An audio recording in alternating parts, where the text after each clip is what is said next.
Gary, are you in the Matrix? We can't hear you. You're glitching. I love it. This is hilarious. He's gonna punch me. He's gonna issue me an e-slap. And he can hear us, which is making this even better because I can see him. Do you see your screen flickering like that, Gary? He's proud of it too. Look at him. I need it to go green a little bit just to add some more spectacular. This is the outtake of the fucking century, considering what we're about to discuss. Gary, did you take the red pill? Holy shit. Oh my This God, is so dude. funny. This is fucking amazing. Well, your volume's way down, Gary. There, that just went up. Gary, say something. Nope. This is hilarious. Holy shit, I'm glad you got a good sense of humor. See? This is what we do. This is the beauty of technology, man. It's the beauty of technology. I've done so many fucking remote interviews now that I don't give two shits about what's not working. Like, there he is. Yep. Yes. No. Yes, that is you, man. I don't know what's going on. I apologize. Everything's Could you just hear us, gone to by the shit. way? Oh, yeah. That's hilarious. Does that add pressure in the situation? Yeah, Or does the that, mixer just like stopped working. So I changed that out and then the camera went nuts. I can only pray that that was all recorded as well as the screen, because we're going to go in just fucking hot on this one. Welcome to the Tragedy Academy, a show created to bridge societal divides in a judgment-free zone using candor and humor. My name is Jay, and Gary has just joined us back from the Matrix, and we are here today with Dr. Vic Manzo, business mindset coach, certified pediatric chiropractor, 3 times author, podcaster, and speaker with over 400 episodes. My God. And your most recent book, Decoding the Matrix, See, I'm having a glitch too. Came out in May 2022. How you doing today, Dr. Vic? I'm doing absolutely amazing. I'm wiping tears out of my eyes after that coming in, because the fact that we're going to discuss decoding the Matrix and Gary's call in looked like it came from the Matrix. Gary, how was it there? Can you fly out here and decode my whole system, please? I will pay. Because I don't know what's going on. Just shit happens, but it was just hysterical that it happened going into this. Yeah. How's everything going, Gary? Other than that, you good? Hey, if you could hear me and you could see me, it's going well. So we'll go with that. That's all that matters. Well, Dr. Vic, I genuinely appreciate you coming on with us. Why don't you tell us a little bit about yourself, how you came to become a speaker and an author? So my journey started out as a chiropractor, and I never had any intentions on being a chiropractor. It was just one of those things, like in the chiropractic world, we always say most of the time, chiropractic finds you in some way, shape, or form. And that kind of happened to me at 19 years old with a health issue. It wasn't like something major, but it was like throughout a whole year, it was just something every month was just getting like new symptom, a new thing. And it was getting a little concerning after a year. And then I decided to become a chiropractor after that, because I was so blown away how just in a couple of months, all my symptoms were gone. And then 2 months later, I got in the best shape of my life physically, which I was already playing rugby for Arizona State for the club team. I worked out consecutively 4 or 5 days a week. That's like legit. Rugby is no joke. Yeah, not at all. And that was only, I never, and for all people who listen, that was the only time I ever played rugby in my life. But it was so amazing of a sport. Love the sport. It's not as bad as people make it seem, being as like dangerous. It's actually way safer than football. American football, that is, just in case we have anyone out overseas. But long story short, it was one of those things where I was like, come on, how am I not shredded from all this conditioning? I never ran. I was running 5-minute miles. And plus, I don't like to run, just for all the listeners. But yeah, all of a sudden, 4 months after chiropractic, I was down to 10% body fat. And I'm just sitting there going, how the heck is this possible? I haven't done nothing different. Diet hasn't changed. Workouts haven't changed. And that's where I was just like, I need to learn more about this thing called chiropractic. It's way more than what I thought it was. And then I started my journey. I moved from Arizona back to Chicago, and then I finished school there, and then I went to Dallas for school. In the journey of going to school, it was one of the things where, unfortunately, the school systems in chiropractic teach you how to pass an exam. They don't teach you really about chiropractic per se. And so when I got there, the first year and a half of school is really like going to medical school. There's no difference. We learn the same stuff. We go through the same processes in the first year and a half. And so that really like discouraged me because I wanted to learn all this healing. I wanted to learn the philosophy of chiropractic. I wanted to learn all that stuff. That was really interesting to me. That's what pulled me to become a chiropractor. And that's what the chiropractor was teaching me when I was going through the process. And so wasn't getting in school. I decided to learn energy medicine, energy healing, became a Reiki master and trainer. I studied about 10, 12 different modalities. I thought that was going to teach me the deepest level of healing. And that didn't just teach me that. It taught me also quantum physics, consciousness, how we play a role, spirituality, all these other things, the mysterious spookiness of what the quantum physicists like to call life and in the universe. And I was like, this took my curiosity to a whole nother level about life. But came out of school, 5 years in the business, following what all the business advice says, with all the self-help, personal development, grinding, hustling, all those fancy terms, and burned out every 4 to 6 months, exhausted, fatigued, and unsatisfied when I hit my financial peak. And then I decided to, at that point, say, you know what? I'm not going to follow this stuff anymore. I'm going to do what I know. What's universal laws? We talk about law of attraction, law of vibration, quantum physics, the Zerber effect, how I see things and how I see the world is what it's going to be, and all these other things. And I said, I'm going to apply that. Plus, I'm going to apply the law of least effort, which states what's the least amount of work to get the greatest gain possible. And trust me, I'm not someone who doesn't like the work. That's my natural mode. I come from physical labor. I grew up with it with my dad. So it's one of those things where like working long days is not a problem for me, but it was like, how can I be smarter about it? And a little over a year and a half, I was working 50% less. And I was at my financial peak again because I took a hit purposely because I changed the way my business was run. And at that moment, that's what motivated me to want to teach entrepreneurs and business owners how to do these things, how to not to get caught in the doing trap. And then the mindset perspective came in because I've always been intrigued by the mind ever since I was a young kid. And it was one of those things where being a chiropractor, we're brain doctors. So we really, we study the brain intensively like crazy, how to help with the brain, functioning, communication, how it adapts. My certification in pediatric was really deep into neural development from when we're in the womb of our moms to the growing development stages. And what does that do? And then I studied behavioral neurology to be like, I want to learn more about this stuff to understand mindset in every facet. Like, why are we the way we are when we're adults? Why do we have, XYZ? May it be, why do we struggle? Some do, some don't. Why do we have this, and that? What is all the conditioning? And that's what intrigued me. And when I started to understand limiting beliefs, subconsciousness, how it's programmed, how do we condition it, the power of reframing, taking all that, that's where I was like, I need to start teaching business coaches how to do this, or business owners how to do this. And so about 3-4 years ago, I got into coaching as like a side hustle, just something to entertain. Like I want to perfect my methodology, see what works, what doesn't, while I was still a chiropractor. And it wasn't until this year I went full time into coaching. My family, my wife and I moved from Chicago to Knoxville. That's why I was very happy with having your nice I Chicago lived Bulls on hat there. State and Ninth for 2 years. Get out! My mom's one of her best friends lived there, right I by had State Lou Ninth. Malnati's in the bottom of my building, which is not good for the abs. That's so funny. That sounds great.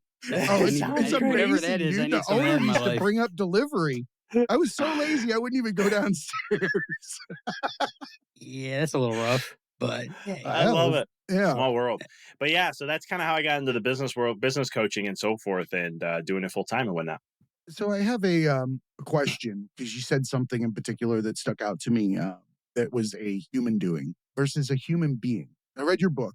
I think it's amazing. I love the way that you break things down and explain things utilizing the foundation of past authors and minds who have placed their life into their authentic pursuit of knowledge. And then you portray it that way, along with your own spin on it. And I really love that. And one of the things that stuck out to me was a human being versus a human doing. Can you explain to me what that is? Yeah, I mean, you look at life today, and this is not just in the business world, but this is humans in general, especially Western civilization. Um, Doing is we always are constantly doing. It's like, what can I do to do this? How can I do? What do I need to do to make more money? What do I need to do to have a better relationship? What do I need to do to, be in better shape, right? And what we don't realize is that, and this is coming from quantum physics, is that quantum physics shows everything's energy. And for some who are like, okay, we're getting in a weird conversation, or some people go, this is a little out there, woo woo stuff. I'm like, well, they call it quanta, so that's the term they use. But Isn't you have that to an understand. Australian airline? I learned that in Rain Man. Or is that Yeah, I think so. Qantas? I think it's So- Qantas, but that's multiple energy levels, right? That's like what he's talking about, but like more than one. Yeah, there we go. Sorry, I had to just throw in the only thing I knew that was quantifiable. Oh, it's two.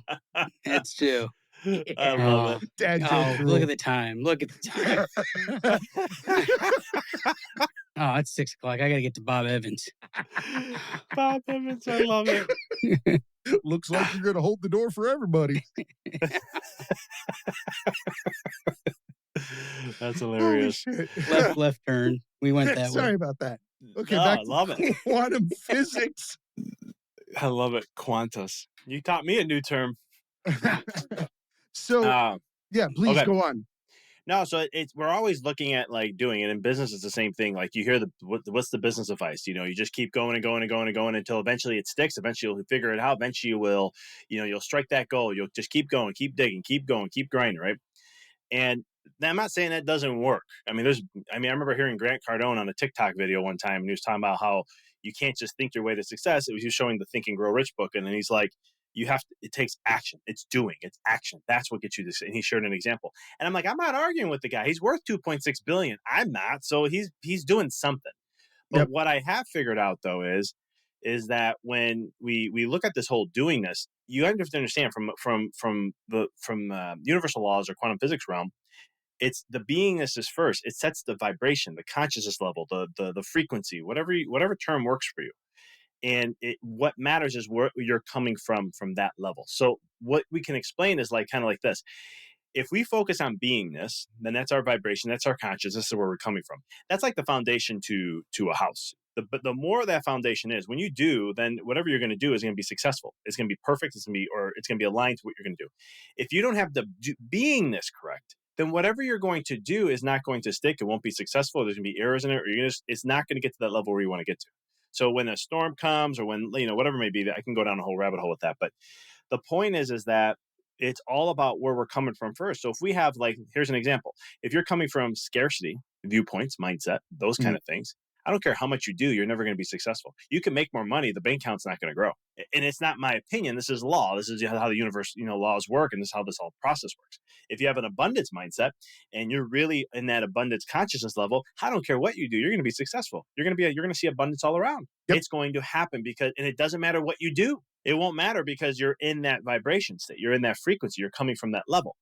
And so that's the essence of it. And when we tie in, universal laws like the law of vibration, the law of vibration states, and this is related with quantum physics, is that you can't experience anything in life except whatever you're vibrating at. You can't experience something above or below wherever you are vibrating at.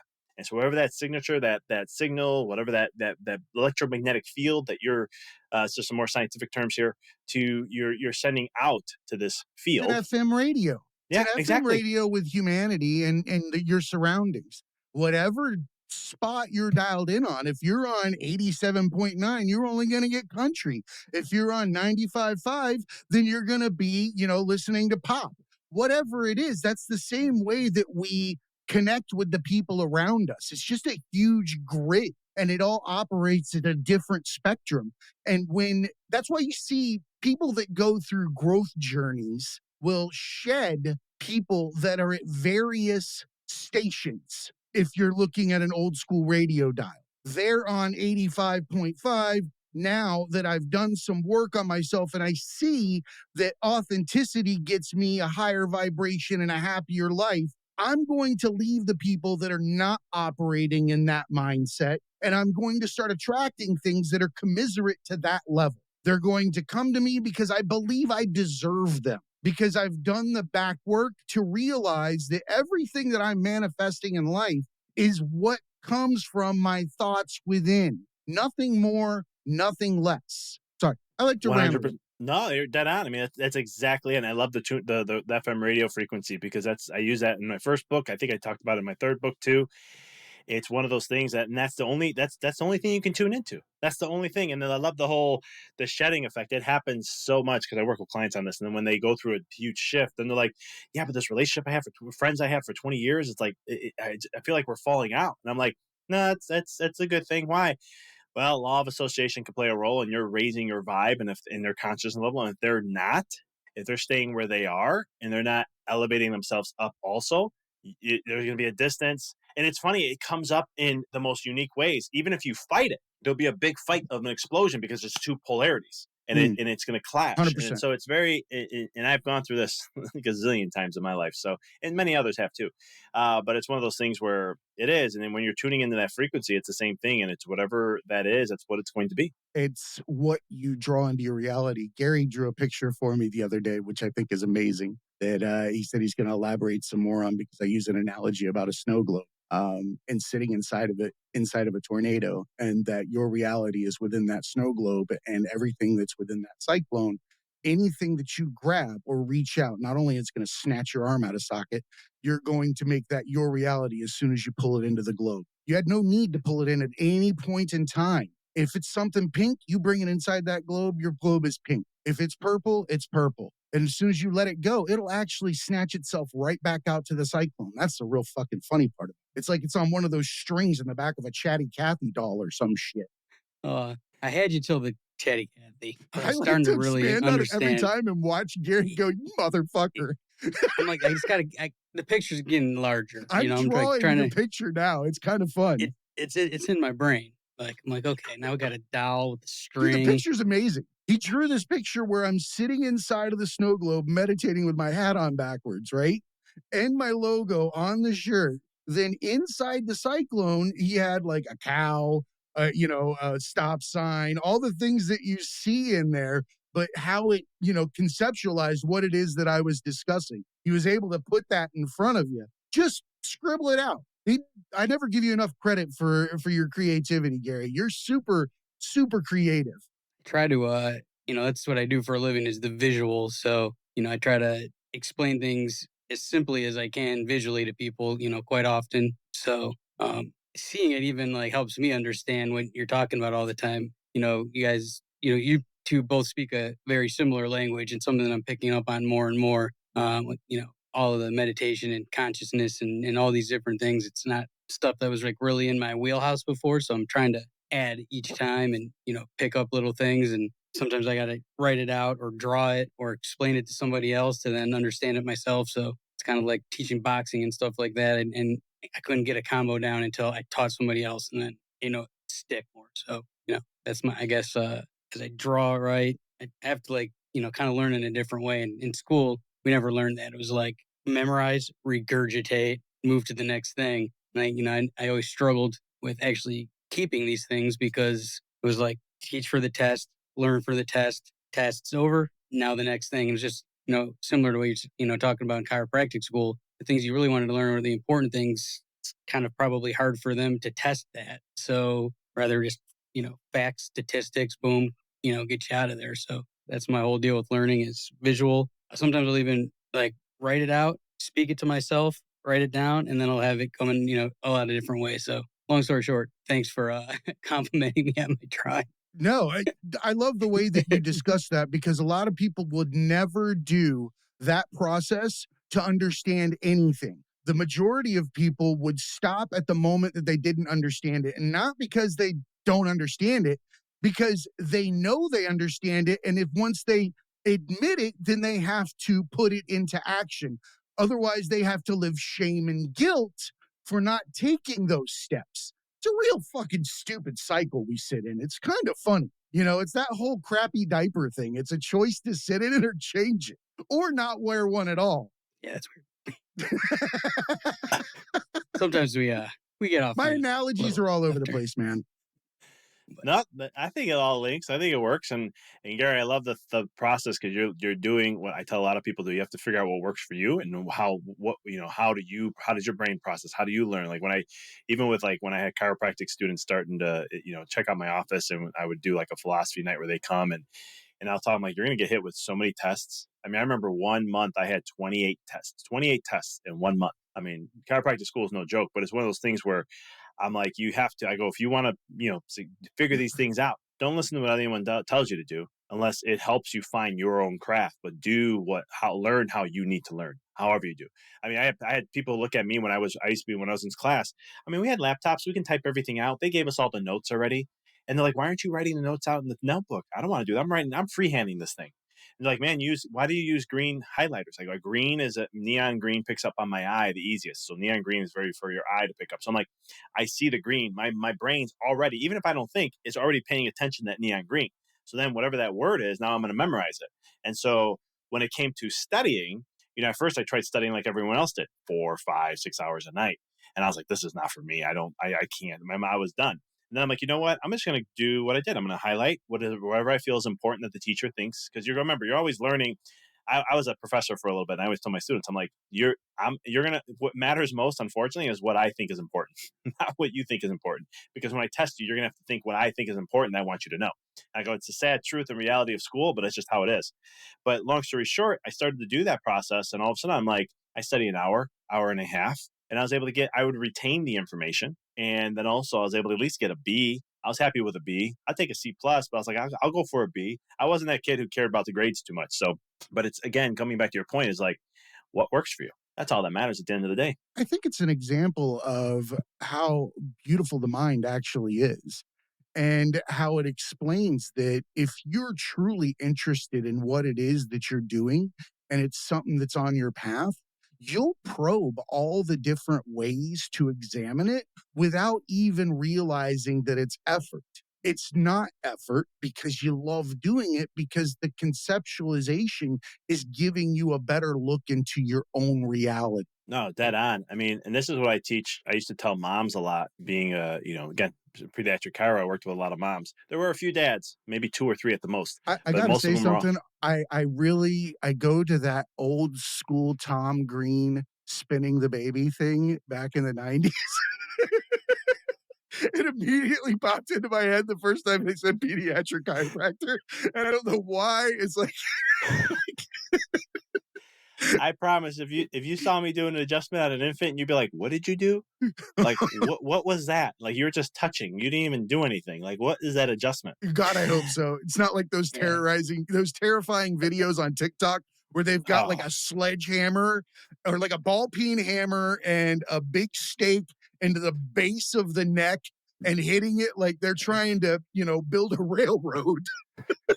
Yeah. that's a very old school technique. I think Fuck, that's terrifying. it's not Yeah. Chinese. I don't think it's chiropractic, but it's my best friend's Chinese, and his whole family's from there, and he was telling me it's tunai or something like that, or something tunai something else, but it's something along those lines, and it's an old technique, and he goes, if you get somebody who really knows what they're I'm doing, sure it's amazing. he had it done, and he was like, it was one of the, he goes, I got adjusted. He's like, he was my partner in adjusting.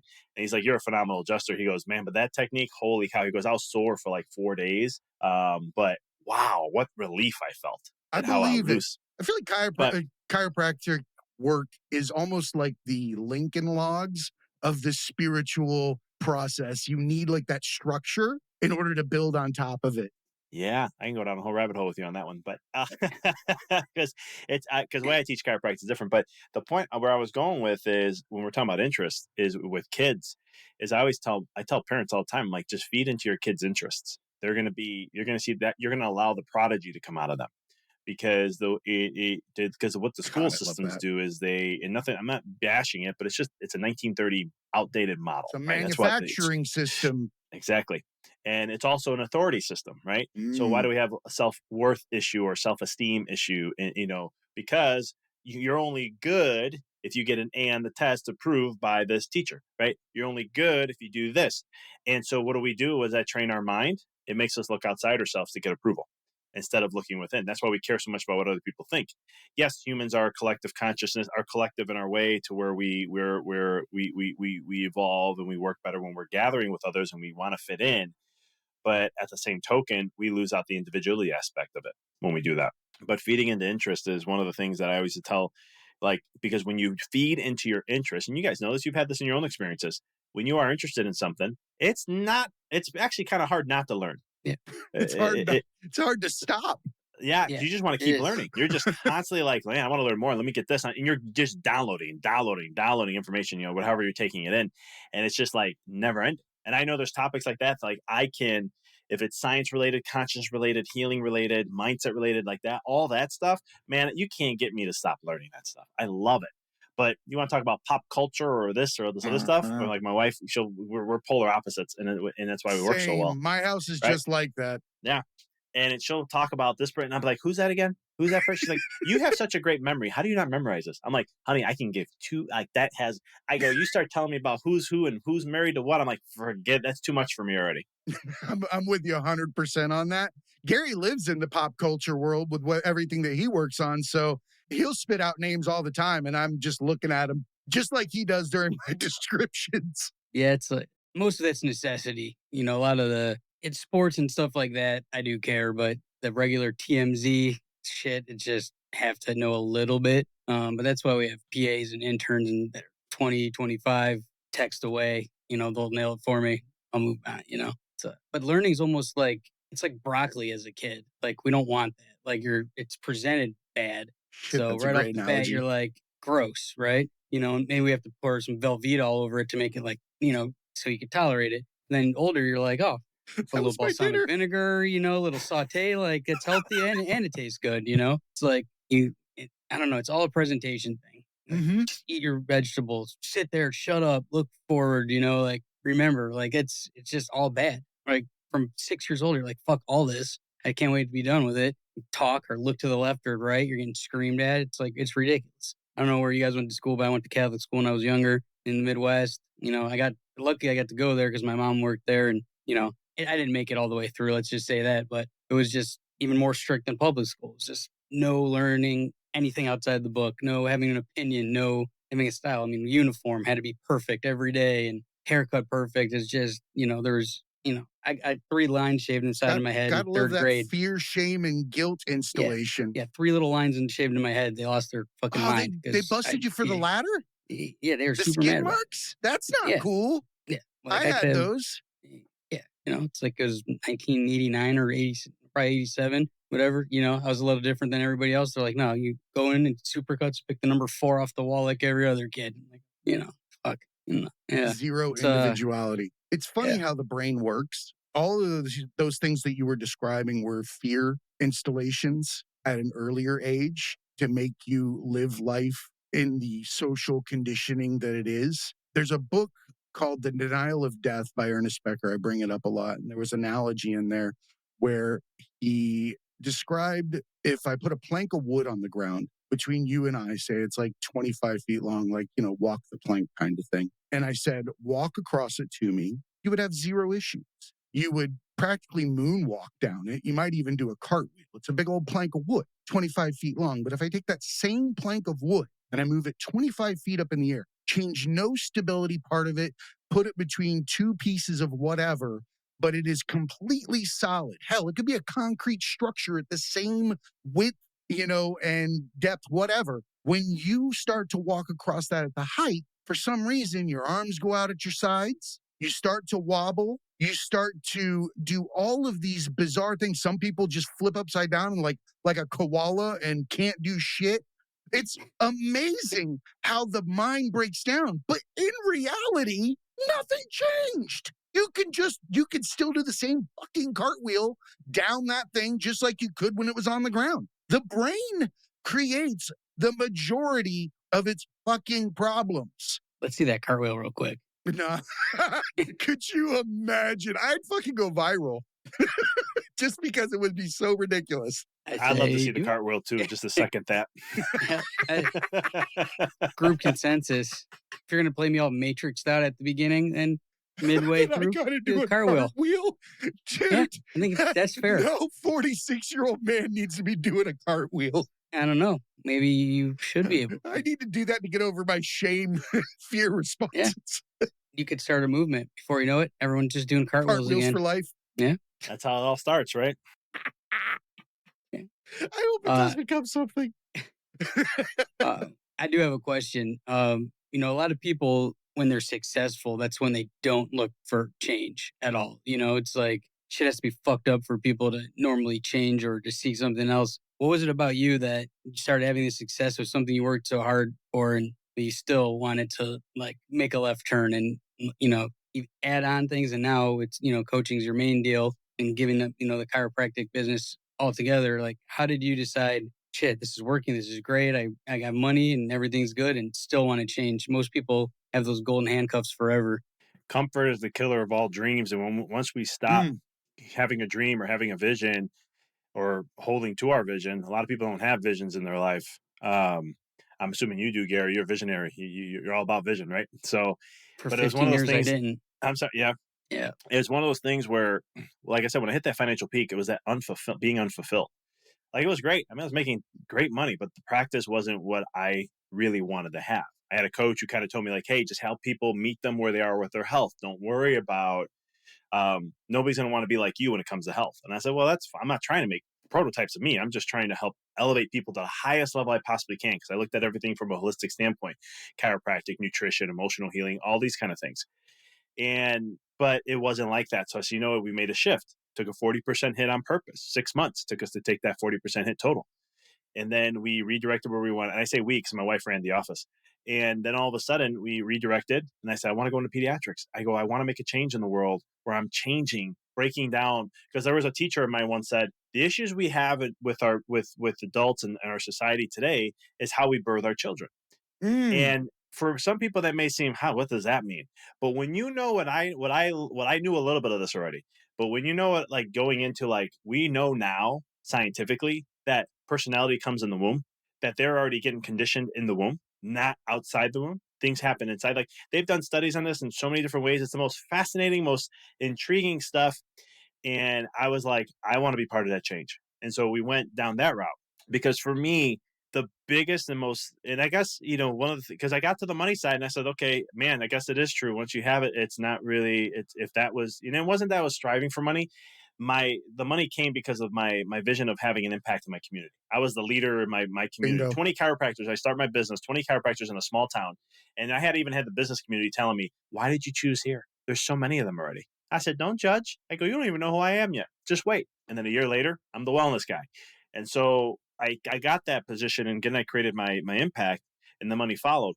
But it wasn't like for me, it has to be fulfilling in some way. So we made the changes, very fulfilled. I mean, the best thing I ever did in my practice was change the work with kids. I love being a kid. I love to have fun. I like to be imaginative and jokative and just whatever. And adults don't kind of take it that way, but kids, oh, they love it. The more you do it, the better. They're still there. Yeah. They're still there. And I'll tell you, man, it's just a bundle of joy to work with. And I can't tell you how many times people thought, like, they go, do you have kids? I'm like, no, I don't have kids. And they're like, I mean, I have one now, but I didn't have one then. And they're like, you just get along with kids. I'm like, I'm a big kid. I'm not going to show you that because you're going to look at me a little weird if I talk to you in a different voice. But then there came a point where, again, coming back to fulfillment, what really matters in life? And for me, after that first 5 years, I really started to look and I started going, you know what really, I looked at my life and my business, and yeah, things were great. When we were talking about closing our office down because we couldn't sell it in Illinois with the climate of COVID and everything, it was a choice that we had to make. My wife and I had to say, well, we can try to keep it open, manage afar. And if something happens and there's a headache, I have to go back to Illinois and do all these other things. I was like, I don't know if I want that. Like, we made some investments, we can hold off. I mean, I had some money coming from coaching that it was enough, but it wasn't going to keep our lifestyle. So, but we made a choice like, well, we want to have that fulfillment, that happiness, that joy. That matters most to us. And so we made that choice. And I think when it comes to in life, you really have to look at what really is making you truly happy. Because a lot of time in this world, and you see it so much, especially when COVID hit and all these other things, people go after whatever money comes. They don't care. Like, I'll do it. Yeah, I love doing this. Yeah. And then when you really talk to them, it's like, do they And really? it's all replication. It's all replication. If you're chasing somebody else's fucking dream, you're just repeating their shit, and it's going to diminish in value quickly, and you're never going to fucking be fulfilled. Sorry. No, and that's one of the reasons why I became a coach. It was because there's so many people being prototypes of other people. That was me. I lived it. I studied the most successful chiropractors. I had a coach before I came out of, like, you want to talk about ambition. I had 6 months before I got out of graduate, I hired a coach. I shadowed over 50 chiropractors' offices. I mean, they're not known to do that in the chiropractic as a student. People are like, where do you find time? I'm like, I'm going to make time. I'm ambitious. I want to learn. And when I got to that level of success, it was awesome financially. But then I was like, but who's me? Like, is this really the stone of how I'm presenting chiropractic? Is this really the legend or the influence I want to share with the world? Is this my voice? And it wasn't. And I realized I was conditioned in so many ways, and I had to unlearn all that.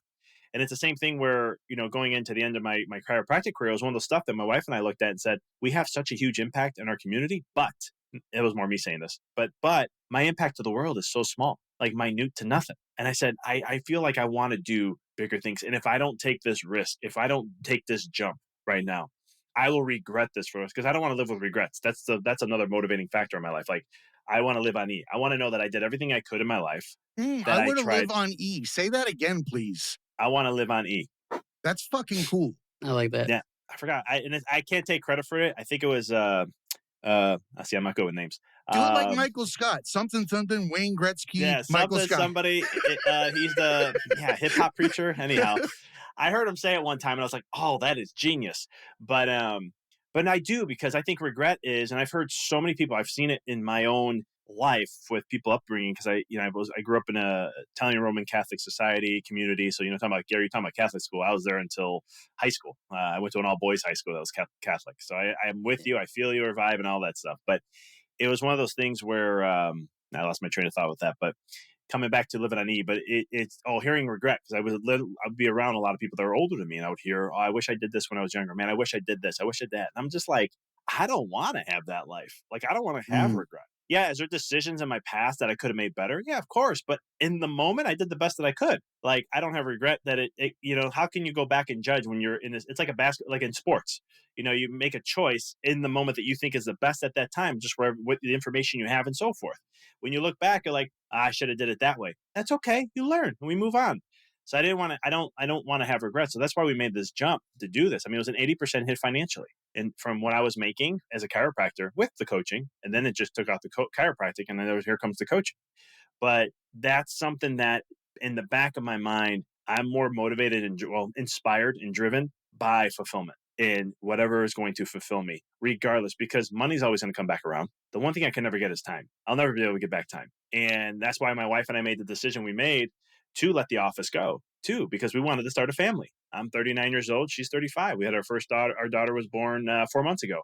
And congratulations. No, thank you. And that's a whole nother lovely experience. But it's one of those things where, we wanted to have that and live that more authentic life that's authentic to us. And I think in this world today, it's easy. Nobody realizes that being authentic is the easiest fucking thing there is to be. It gets you happy. It's the only thing it becomes hard is when you try to compare or put yourself in the world with others, because the way we live in today's world, especially in social media and all that, I'm doing this, but no one else does this, man. I don't know. Maybe I should fit in here and do this. And it's like, no, be yourself, have your voice, do what matters most for you, and live your truth. And sometimes it is easy. I would say it's like, sometimes it can be simple to do these things, but we also have to take into consideration how much we are conditioned, how much is our mind conditioned, how much our subconscious is conditioned. And that's a whole mental prison in itself, where you don't even know this is happening. And like I said, this happens to me, and it still happens to me. So I'm very transparent in what I do. And I always tell people, like, my clients be like, "Oh, you've mastered all this." I haven't mastered anything. I go, There's nothing to master. No, you're just, if anything, you're mastering yourself, if anything, if you want to put it to something. But I'm like, the only thing for me is like, I just know a little bit that makes me dangerous, and I can play in the game a little better, right? Because when you look at life as a game, there's rules just like as any sport. And the better you know the rules, the better of a player you are. Just like in business, like some people get upset about this, but the better you know tax laws, the better a business person you can become. I was told that in business school. Yeah, I remember they were saying, learn taxes, or like master taxes, and you can master business better. And I was like, how? I mean, and then they walked us through it. And I was like, and this guy was a very good entrepreneur. I was like, why are you teaching? You got 3 businesses. You're very successful. He was saying, like, this is the time, 2004, 2005 at UIC, University of Illinois, Chicago. He's literally saying this is when the car companies are like getting killed and crushed and all this other stuff. And he's like, Ford's going to come out on top. He goes, you'll see it happen. Here's and there's. He goes, we're going to move to apps and IT for TVs. He was like telling us all this stuff. And I sit there now and I'm like, was this guy like in it, like just had a crystal ball and he's telling you things? Because like Ford did way better than GM. Look at what we're doing now with apps and TV, and everything's on IP, and so forth. It's just, anyway, I digress, but he would walk us through that, and he explained it. And I was like, that is genius in so many ways. He already knew. We're visionaries. And when we put pen to paper with authenticity, we create so much faster than we ever would when we're trying to build something that is somebody else's vision. it's so easy to draw a picture. It's hard to draw somebody else's. Like, I always thought that I was not going to be good at anything artistic because I couldn't do art one way. I couldn't take a pencil and put it on paper and draw a picture for so many different reasons. And that's not the case. That wasn't my art to make. My art was music or speaking to people or, being a conduit for people like yourself to spread a larger message. That's my art. Everybody has their art.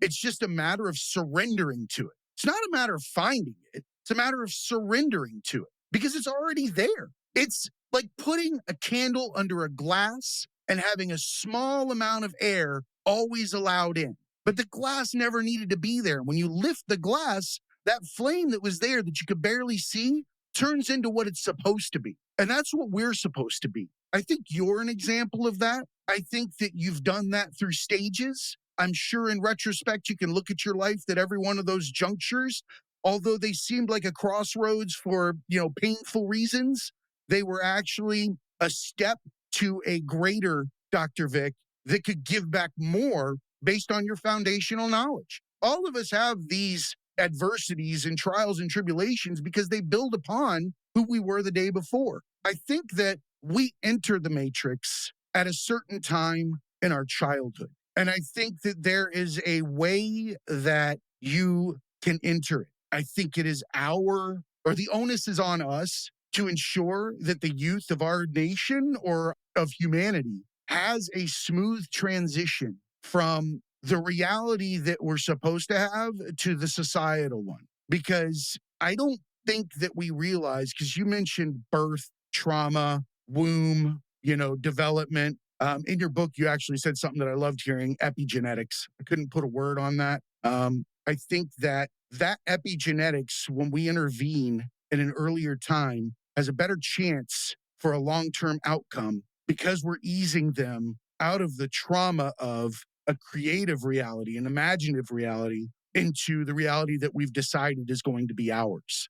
I think that's why we see children that can come from any kind of family be defunct, so to speak. It's not because of necessarily everything that happened to them as a child. I think it's the day they snap reality, the day you cross that threshold, and it's how you cross that threshold. I think that you are a great person to point that out, talking about working with children, talking about how that epigenetic thing starts before that child, and giving people that pathway to find their spiritual path is something I'm grateful to have had the opportunity to even sit down with you, whether it's a show or not. And I want you to know that I appreciate you. Genuinely, I appreciate you.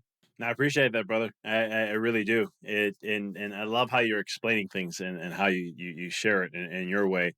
It's one of those things where, for some of the listeners who are listening, we all have that. You're talking about our art. And I love how you shared that because it was something for me too. I was not the drawer. I'm not the painter. It's not that I can't be. I want to really just decipher the difference between that. I can go learn, and I know I can be. I'm not going to be Absolutely. a Picasso, but I can learn how if I want. It just doesn't interest me. But if you put me in a kitchen and you want me to cook or maybe even do some baking, which I wasn't into baking too much, but I'm getting really good with sourdough breads. I've been playing around with that a little bit more. I love it. I can go into a kitchen, and reason why I saw my mom doing this all my life. I started cooking at 6 years old with her, and it's just that's my expression of art. I can just think of things. Math is your palette.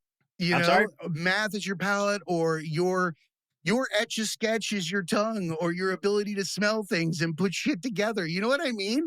People don't realize that. I spoke to someone the other day that said that they felt that their mission in life was to help creators bring things to humanity that they're not capable of based on their own fear. And I thought that was a beautiful way to exercise their art.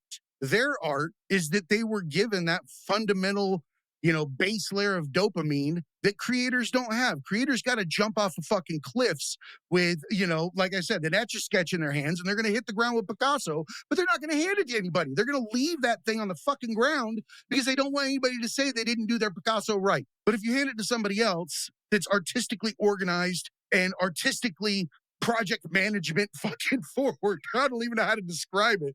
I can't do the baking. Okay, Gary, I'm sorry. The baking I can't do. It's too mathematical. I grew up at probably about 6 in the kitchen with my Italian mother as well. And to this day, there's not a recipe, grandma's, great grandma's, whatever. It's just how you do it. But like baking, it's like every time I've tried to bake, it's been a disaster. But I can make a ton of good things if I don't have to have the rules, and I touch and feel and Smell. as soon as it's this and baking soda and that, and you got to just the right amount or it doesn't rise. And yeah, I'm with you on the baking. It's the only thing when I said baking, it's only breads. Like when I make a bread, I can put it together. I'll feel the dough, and I'm like, this feels yeah, right. I smell it. I'm like, yeah, we're good. Let that sit uh, for a day, and then the sourdough will do its thing, and then I'll be ready to make it whatever I got to do from there. But okay, baking like cakes and that, no, way too. Mm. It takes the fun out of it for me. I can't yeah, be cooking yeah, anything that's subject to falling. You know how I would lose my shit if I opened up an oven and watched what I just worked on for like 5 hours, sitting there like a fucking popped beach ball? I would be punching it. I'd be so angry after all of that, especially if I was hungry. yeah. If I was hungry, That's exactly what I'm I'll talking about. have I no can't do that. fury. Yeah, I'd order a pizza and be like, fuck this, and I'll never try it again. My wife would be breaking that emergency glass with the Cliff Bar behind it. It's like Oh, grocery shopping when God. you're hungry. You can't cook when you're hungry either. Gotta have like No, just don't can eat it too all. much, but enough. Gary, do you have anything you want to ask before we wrap up? Uh, Shit, I don't even know where to start. Really, I'm gonna listen to this back and probably have a bunch of questions, but I think it's probably too big of a question to wrap up with. But with the school system and everything, how do you think we're gonna be able to work within the confines that we have and get our kids to graduate and get on like they're supposed to, but still be individuals and do the things that we've done later in life? To find our art and our passions and stuff like that that have kind of been suppressed. Do you think it's ever going to be able to be, work together within these systems, or is it always going to be have to be kind of two separate things? It's going to have to be. It's kind of like this. Can you find health in the medical system? And Mm, the short answer is no, because it's not designed for health. It's designed for sick care. And I'm Yeah, not bashing it. It's just the system, right? Because if you look at drugs and surgery, that's their two tools. And wherever in the history of any study of any research shows that you have a condition because of a lack of a medication in your blood, or because you have an extra organ that just you don't need, so let's get rid of it, like a gallbladder or an appendix. They're designed for sick care, sick care and emergency care. The same thing with the school system. The school system, I always said, I said this at a young, like I was in high school. I'm like, man, schools destroy creativity. And I didn't know what I was saying, but I just felt that because of my own experiences, and that's what it does. So it halts us. Why? Like going to college. I could not stand how I had to take all these general freaking ed classes. I was like, I don't care about that stuff. Like Western philosophy. civilization. yeah, Yeah, like, philosophy oh, and I have to shit. take a history class. I can't stand history. Leave it where it is. Just let me. I'm interested in history, but it just wasn't the history I had to learn. Um, and so I think the system is kind of like the healthcare system when it comes, the amount of medical system we have. That's just what it is. We have to come outside of that. And there are other systems out there like, now of course I'm going to go blank. Shoot, what are we doing with my daughter? Forgot the name. Anyhow, should know these Good, love things. the mind. Yeah, I love it. But one of them is I can't forget the name of it, but it's all about like letting kids just go to what they're interested in. It's more about collective learning where it's not just one group of kids at a certain age; it's multitudes, and the older teach the younger, and it's kind of like how we evolved as society. This is how it was back in the day, and how we take responsibility to help one another. And it's like, and it's not limiting any creativity because they're choosing what they enjoy, and they'll go and express that. And that to me, I think is a better way.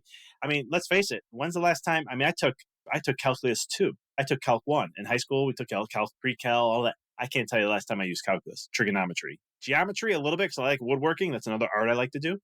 But other than that, I don't know when's the last time I used algebra. But Ever. I'll tell you, I definitely know I need pluses and minuses, adding, subtracting, multiplying, dividing. Definitely need that in what I do. Um, but other than that, like what other things do I when we look at that? So I think this is where we have to really look at the system and what's really important, and really feed more to a custom system that because let's say a kid wants to be an engineer, you better believe he's going to calculus 1 and 2 and all that. You want to get into computer science, you're going to need to know how to play with these numbers. But it's one of those things again coming back to leading to that going back to an individual approach instead of trying to we do this all across the board in humanity in many different ways, standardizing everything which is taking away the human experience when we do that. Yeah, it's great. It's a great business model if you're looking at it from business standpoint. Like, when we standardize a system to make it repeat over and over and over again, people do this in coaching with their I call it a cookie cutter system. Yeah, it works. You can grow, you can scale it. Yeah, all the business stuff is great. But when we look back, though, we're not allowing to serve a person in an individual perspective, and that's taking away. It's just a fucking franchise. You're never going to own the company. It's not your company. And so coming back to that question, Gary, it has to be a different system. Unless the system itself changes itself and changes its direction and its roots and so forth, I can't see that happening. But I'm open, but I'm hopeful that maybe it would, but we just have to, I look at it more from a neurological perspective on how the brain works. The brain doesn't just cut something off and go to a new direction. What the brain does is, from when you're adapting, creating neuroplasticity, rewiring your brain and so forth, what it does is it minimizes the energy that goes to one or weakens the connection to one. At the same token, it's taking that and connecting it stronger to something else. And I think that's the mode that we would, I let nature be my guide and how things should go. And it's one of those things that I think is where we can, if we're going to really create the Picassos and the Steve Jobs and the, all those individuals to in their own realm. I don't want to see another Steve Jobs. I want to see somebody who's in their own right. Yeah. In their own right. I was called one time, somebody called me the Tony Robbins of wellness. I said, please don't say that. And they're like, why? I was like, because I'm not Tony Robbins. Exactly. I'm Vic Manzo. Let's just, you can call me whatever you want, but just don't tie me to somebody, because I don't want to be that person. And it's because you lose out again. It's losing out on that light of who we are. But that's, I hope that answers the question. I think we just have to create a new system. And there is, I'm just really bummed I can't remember the name. This is going to bother me. I'm going to walk out of here, and my wife probably could hear me talking, and she's going to go, literally, you don't remember that? I'd be like, yeah, that one passed my mind. I don't know what it's called now. That's my constant state of being. My wife just looks at me with disappointment. Like, not at me, though, at herself. It's like internal disappointment for selecting this one. Got it in right at the bell. You got that one in. I love it. It's amazing. Dr. Vic, is there anything that we didn't go over that you'd like to tell everybody, or do you want to let everybody know how they can reach out to you and find out, where your books are, where they can find you for coaching, anything like that? Yeah, I think what we shared, I always say this, like what comes up is what is needed. It's one of those things. I felt this was a great convo, a lot of humor. Appreciate that. I definitely had some good laughs here. To connect with me, my website's my hub, empoweryourreality.com. You can find, I got a free ebook on the power of visualization and just understanding how powerful our mind really is when we use it. And then if it resonates, you're looking to really overhaul your mindset, really you want to learn how to create effortless success in your life, and not just in business and money, but every aspect of your life. I do a free call, and the call is just to get to know more about you. Serious inquiries only, because what I'm doing is I'm qualifying you into, one, if I can help you, and then two, if you fit my coaching program and be accepted in. If you want to follow me on social media, I'm on Facebook, Instagram, LinkedIn, and TikTok. It's on the bottom left of the website. Any questions, reach out. Love hearing from people. Love it. Thanks so much, Dr. Vic. I genuinely appreciate you. And thanks again, Gary. Always want to make sure you know you're appreciated, brother. Thanks. All right, remember, everybody. I appreciate you guys. Be cool and keep learning. You guys are both awesome. I definitely learned some stuff today. My face hurts from smiling.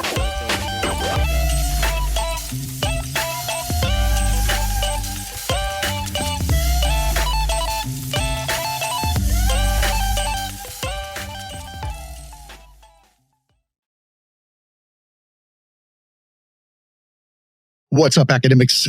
This episode is sponsored by Podpage. Build a beautiful podcast website in 5 minutes. Automatically create a beautiful listener-friendly podcast site from your RSS feed. So you can import your RSS feed into this site, and it automatically generates everything for you. Puts in your artwork, puts in your show notes, puts in all those links, your guest info, everything right there. You get to customize the design to create a professional look that you'll be proud of in a few clicks. You don't have to have a coding background. You don't have to have technical knowledge. This is all plug and play. Choose the design you like, fit and tailored to your brand, the right colors, the right layout, so many different things to choose from. The templates are endless. So get out there, go to thetragedyacademy.com, click on the sponsors tab, and help support the show by clicking the Podpage link and purchasing your new site today. And remember, academics, be cool and keep learning.